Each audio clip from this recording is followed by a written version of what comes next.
বিয়ের পর থেকে একটা অদ্ভুত বিষয় আমি লক্ষ্য করছিলাম। প্রতি রাতে আমার শ্বশুর শাশুড়ির ঘর থেকে কান্নার চাপা শব্দ ভেসে আসত, বিশেষ করে আমার শাশুড়ির। যখনই ওনাদের ঘরের পাশ দিয়ে যেতাম, কোনো না কোনো অস্বাভাবিক আওয়াজ আমার কানে আসত। মাঝে মাঝে আমার শ্বশুরকে উত্তেজিত হয়ে চিৎকার করতে শুনতাম, তিনি শাশুড়িকে ধমকাচ্ছেন। একদিন তো আমি দরজায় কান পেতে স্পষ্ট শুনলাম আমার শাশুড়ি কাতর স্বরে বলছেন, আমি আর সহ্য করতে পারছি না। উত্তরে আমার শ্বশুর রাগত স্বরে বললেন, তোমাকে পারতেই হবে, নইলে পরিণাম ভালো হবে না। আমার শাশুড়ি তখন মিনতি করে বলতেন, তুমি একটু আস্তে কথা বলো, বাড়ির নতুন বউ আর ছেলেমেয়েরা শুনে ফেলবে। কিন্তু আমার শ্বশুর আরও জোরে বলতেন, যে শোনার সে শোনুক, তাতে আমার কিছু আসে যায় না। এইসব শুনে আমার মনে হতো, শ্বশুরের এত বয়স হয়েছে, তবুও তার মধ্যে এত তেজ কিভাবে থাকতে পারে। সকাল হলেই অবশ্য তাদের আচরণ পুরোপুরি পাল্টে যেত। দেখে বোঝার উপায় থাকত না যে রাতে তাদের মধ্যে কোনো গোলমাল হয়েছে। তাদের সেই বন্ধ ঘরের রহস্যটা কি, তা আমি কিছুতেই বুঝতে পারতাম না। সকালের বেলা আমার শ্বশুর আমাদের সাথে এত মিষ্টি ব্যবহার করতেন যে আমার গা জ্বলে যেত। আমার মনে হতো এই মানুষটাই রাতে আমার শাশুড়ির সাথে দুর্ব্যবহার করেন, আর দিনের বেলায় আমাদের সামনে ভালো মানুষ সাজার চেষ্টা করেন। এই ভণ্ডামির জন্য আমার খুব রাগ হতো, কিন্তু মুখে কিছু বলতে পারতাম না। আমরা দুই যা মিলে এক সংসারে থাকতাম। আমি পূজা, এই বাড়ির ছোট বউ। বিয়ের প্রথম রাতে আমার স্বামী সুজায় ভালোবেসে আমাকে একটি সোনার হার উপহার দিয়েছিল। উপহারটা আমার হাতে দিয়ে সে বলেছিল, পূজা, এই উপহারটা আমি তোমাকে দিলাম, কিন্তু একটা অনুরোধ, কথাটা যেন মা জানতে না পারে। আমি অবাক হয়ে জিজ্ঞেস করলাম, কেন? মা জানলে কি তোমায় বকবিন? আমার স্বামী আমার গালে হাত দিয়ে হেসে বলেছিল, আমার মিষ্টি বউ, আমি চাই না মা ভাবুক যে তুমি আসতেই আমি তোমাকে দামি উপহার দিয়ে ভরিয়ে দিচ্ছি। আমি তোমাকে যতটা ভালোবাসি, মাকেও ঠিক ততটাই ভালোবাসি। তাই চাই না তিনি মনে কোনো কষ্ট পান। আমরা যখনই একে অপরের সাথে ঘনিষ্ঠ হচ্ছিলাম, ঠিক তখনই পাশের ঘর থেকে আমার শ্বশুর শাশুড়ির চিৎকারের শব্দ ভেসে এলো। আমার শ্বশুর চিৎকার করে বলছিলেন, তুমি যদি এই কাজ না করো তাহলে ফল খুব খারাপ হবে। আমার শাশুড়ি জবাবে বলছিলেন, আমি পারব না। প্রথম রাতেই এমন অশান্তি দেখে আমি ভয় পেয়ে গিয়েছিলাম। আমি স্বামীকে জিজ্ঞেস করলাম, ওনারা এভাবে চিৎকার করছেন কেন? আমার স্বামী আমাকে বলল, পূজা, ওসব নিয়ে ভেবো না, তুমি এখন শুধু আমার দিকে মনোযোগ দাও। আমি স্বামীর কথা মতো আর ওদিকে কান্না দিয়ে তার সঙ্গে সময় কাটালাম। পরদিন সকালে রান্নাঘরে আমি পায়েস তৈরি করছিলাম। আমার যা রূপা বৌদি আমাকে সাহায্য করছিলেন। এমন সময় শাশুড়ি রান্নাঘরে প্রবেশ করে আমার মাথায় হাত বুলিয়ে বললেন, ছোট বৌমা, মন দিয়ে পায়েস রাঁধো, ভালো হলে কিন্তু মোটা অঙ্কের পুরস্কার পাবে। হঠাৎ তার চোখ আমার গলার দিকে পড়ল। আমার হাড়ের দিকে আঙুল তুলে তিনি বললেন, বাহ, হাড়টা তো খুব সুন্দর, কিন্তু এটা তো বিয়ের সময় তোমার গলায় দেখিনি। তার মানে আমার ছেলে তোমাকে কাল রাতেই এটা দিয়েছে, তাই না? আমি তার কথা শুনে চমকে গেলাম এবং ভয় পেয়ে মিথ্যে বলার চেষ্টা করলাম, কিন্তু তিনি কিভাবে যেন ঠিকই ধরে ফেললেন যে হাড়টালা স্বামী দিয়েছে। আমি অবাক হয়ে ভাবছিলাম, উনি এটা জানলেন কি করে? শাশুড়ি ঘর থেকে বেরিয়ে যেতেই রূপা বৌদি আমাকে বললেন, পূজা, শাশুড়ির থেকে একটু সাবধানে থেকো, উনি সবকিছু জানতে পারেন। আমার ভাসুরও আমাকে লুকিয়ে উপহার দিত আর বলতো মাকে না বলতে, কিন্তু পরে দেখতাম মা ঠিকই জেনে গেছেন, আর আমি শাশুড়ির সামনে মিথ্যেবাদী হয়ে যেতাম। পরে আমি যখন আমার ভাসুরকে জিজ্ঞেস করতাম, তখন সে বলতো যে সে নাকি কিছুই বলেনি। এখন আর আমি তার কথা বিশ্বাস করি না। সে যাই উপহার দিক, আমি নিজেই আগে শাশুড়িকে বলে দিই, কারণ আমি অকারণে বকা খেতে চাই না। আমার জায়ের কথা শুনে আমার বিশ্বাস আরও বাড়ল। আমার স্বামী তো আমাকে স্পষ্ট বারণ করেছিল, তাহলে শাশুড়ি জানলেন কি করে? সেদিন দুপুরে খাবার পর আমি সোজাইকে জিজ্ঞেস করলাম, তুমিই তো বারণ করেছিলে, আবার তুমিই মাকে হাড়ের কথাটা বলে দিয়েছ। আজ আমি মায়ের সামনে মিথ্যেবাদী সেজেছি। সুজাই হেসে বলল, মা ভীষণ বিচক্ষণ, তুমি নিশ্চয়ই ওনার সামনে এমনভাবে কথা বলেছ যে উনি ধরে ফেলেছেন। আমি মাকে কিচ্ছু বলিনি। এরপর থেকে যখনই আমরা আর সুজা একান্তে সময় কাটাতাম, তখনই শ্বশুর শাশুড়ির ঘর থেকে চিৎকারের আওয়াজ আসত। আমার শ্বশুর কেন রোজরাতে শাশুড়ির উপর এভাবে রেগে যেতেন, তা আমার মাথায় আসত না। দেখতে দেখতে আমার বিয়ের ৭ দিন হয়ে গেল।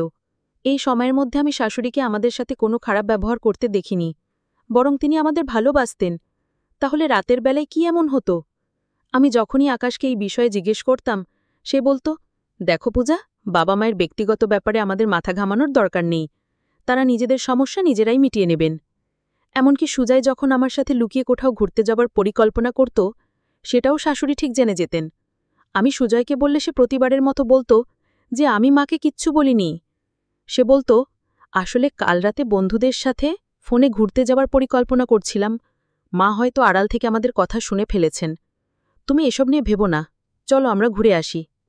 সেদিন আমরা যখন সারা দিন ঘুরে বাড়ি ফিরলাম, তখন সুজয় আমাকে বাড়িতে নামিয়ে দিয়ে বলল যে সেই মায়ের জন্য ওষুধ কিনতে যাচ্ছে। আমরা যখন ঘুরতে বেরিয়েছিলাম, তখন শাশুড়ি প্রতি ঘণ্টায় আটাশকে ফোন করে আমাদের খোঁজখবর নিচ্ছিলেন। সেদিন বাড়ি ফিরে নিজের ঘরে ঢুকতেই আমার পায়ের নিচের মাটি যেন সরে গেল।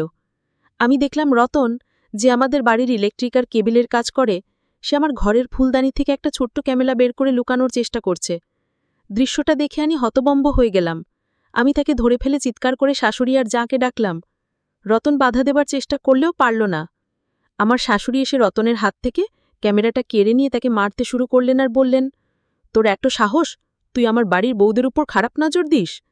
আমার যা বললেন, মা, পুলিশকে খবর দিন, ও অনেক বড় অপরাধ করেছে। আমার শাশুড়ি আমাদের দিকে তাকিয়ে বললেন, না, পুলিশ ডেকো না, এতে আমাদের সম্মানহানি হবে।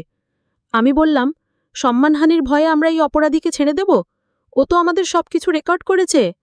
ঠিক তখনই রতন ভয় পেয়ে বলে উঠল, তোমরা যদি আমাকে পুলিশে দাও, তাহলে আগে তোমাদের শাশুড়িকে শাস্তি পেতে হবে, কারণ তিনি আমাকে ছোট বৌদির ঘরে স্পিকার লাগাতে বলেছিলেন। বিশ্বাস না হলে চলো, আমি তোমাদেরকে ওনার ঘরের আসল রহস্য দেখাচ্ছি। এই কথা বলে রতন আমাদের শাশুড়ির ঘরে নিয়ে গেল। আমার শাশুড়ি নিজেকে বাঁচানোর অনেক চেষ্টা করলেন, কিন্তু তার আসল রূপ আমাদের সামনে চলে এলো। রতন সত্যি কথাই বলেছিল, আসল অপরাধী সে নয়, আমার শাশুড়ি। তিনি আমার আর আমার জায়ের ঘরে ছোট ছোট স্পিকার লাগিয়ে রেখেছিলেন, যার সংযোগ তার নিজের ঘরের স্পিকারের সাথে ছিল। এর মাধ্যমে তিনি আমাদের স্বামী স্ত্রীর সমস্ত ব্যক্তিগত কথা শুনতেন। আমার যা তো এতদিন জানতেনই না যে তার ঘরেও এমন একটা স্পিকার লাগানো আছে। বাড়ির সবাই ফিরে আসার পর আমরা যখন শাশুড়িকে এই বিষয়ে জিজ্ঞেস করলাম, তিনি বললেন যে তিনি যা করেছেন ভালোর জন্যই করেছেন, কারণ তার ভয় ছিল বিয়ের পর বউরা ছেলেদেরকে মায়ের কাছ থেকে কেড়ে নেয়। এত কিছুর পরেও তিনি নিজের ভুল স্বীকার করতে রাজি হলেন না। তখন আমার শ্বশুর রেগে গিয়ে শাশুড়ির দিকে এগিয়ে এসে চিৎকার করে বললেন, এই দিনটার জন্যেই আমি তোমাকে প্রত্যেক দিন রাতে বাধা দিতাম, আমি তোমাকে এইসব নোংরামি বন্ধ করতে বলতাম, কিন্তু তুমি আমার কোনো কথাই কানে তোলনি। ছি ছি, তোমার লজ্জা হওয়া উচিত এমন কাজ করার জন্য। তুমি প্রতিদিন রাতে স্পিকার চালিয়ে ছিলে বৌমার কথা শুনতে, আর আমি বাধা দিলেই আমাকে হুমকি দিতে। সেদিন আমার আর কিচ্ছু বুঝতে বাকি রইল না। আমার স্বামী আর ভাসুর যখন বলল যে তারা এই বাড়ি ছেড়ে চলে যাবে, তখন আমার শ্বশুর শাশুড়িকে বললেন, তুমি যেটার ভয় পেতে, আজ তার চেয়েও খারাপ কিছু হতে চলেছে, শুধুমাত্র তোমার জন্য। তোমার এই স্বভাবের জন্যই আমার ছেলেরা বাড়ি ছাড়তে চাইছে। এক্ষুনি নিজের ভুল স্বীকার করো, নইলে তুমি তোমার ছেলেদের চিরদিনের জন্য হারাবে। আমার শাশুড়ি তখন আমাদের দিকে আঙুল তুলে বললেন, সবকিছু এদের দুজনের জন্য হচ্ছে, এরাই আমার ছেলেদেরকে কেড়ে নিয়েছে আর আমার সংসারটা নষ্ট করে দিয়েছে। তিনি তখনও মানতে নারাজ যে তিনি অন্যায় করেছেন। এরপর আমার স্বামী আর ভাসুর আমাদের জামাকাপড় গোছাতে বলল। আমরা যখন সত্যি সত্যি বাড়ি ছেড়ে যাচ্ছিলাম, তখন আমার শ্বশুর শাশুড়িকে বললেন, এখনও সময় আছে, নিজের ভুল মেনে নিয়ে ওদেরকে আটকাও, নইলে আমি ওদের সাথে এই মুহূর্তে বাড়ি ছেড়ে চলে যাব। বাবার মুখে এই কথা শুনে আমার শাশুড়ি শেষ পর্যন্ত ভেঙে পড়লেন। তিনি নিজের ভুল বুঝতে পেরে আমাদের কাছে ক্ষমা চাইলেন আর ছেলেদের জড়িয়ে ধরে বললেন, আমি তোদের খুব ভালোবাসি। আমার মনে সবসময় একটা ভয় কাজ করত যে বউরা আসার পর তোরা আমার থেকে দূরে চলে যাবি। আমার ভাসুর আর স্বামী তখন মাকে কাছে টেনে নিয়ে বোঝালো, মা, ছেলে আর মার সম্পর্ক কেউ কোনোদিন কেড়ে নিতে পারে না। তোমার স্থান আমাদের জীবনে সবসময়েরই একই থাকবে। তুমি অকারণে ভয় পেও না যে আমাদের স্ত্রীরা তোমাকে আমাদের থেকে দূরে সরিয়ে দেবে। আমিও শাশুড়িকে বললাম, মা, আপনি কেন ভাবছেন যে আমরা আপনার ছেলেদেরকে আপনার কাছ থেকে কেড়ে নেব? এটা করলে তো তার ফলটা আমাদেরও ভোগ করতে হবে। সেদিন আমি আসল সত্যিটা জানতে পারলাম। আমার শ্বশুর প্রতিদিন রাতে শাশুড়ির উপর চিৎকার করতেন, কারণ তিনি তার এই নোংরা কাজটা মেনে নিতে পারতেন না। তিনি তাকে অনেকবার বাধা দেবার চেষ্টা করেছিলেন, কিন্তু শাশুড়ি তার কথা শোনেননি। একদিন তো শ্বশুর রাগের মাথায় স্পিকারটা ভেঙেই ফেলেছিলেন, কিন্তু শাশুড়ি আবার রতনকে দিয়ে সব ঠিক করিয়েছিলেন। যাই হোক, এখন আমাদের সংসারে শান্তি ফিরে এসেছে। আমার শাশুড়ি আর আগের মতো নেই। আমরাও তাকে এত ভালোবাসা দিয়েছি যে তার মনে আর কখনো ওই ধরনের ভয় বা চিন্তা আসবে না। আমি প্রথমে শ্বশুরমশাইকে ভুল বুঝলেও এখন জানি যে আমিই ভুল ছিলাম। এখন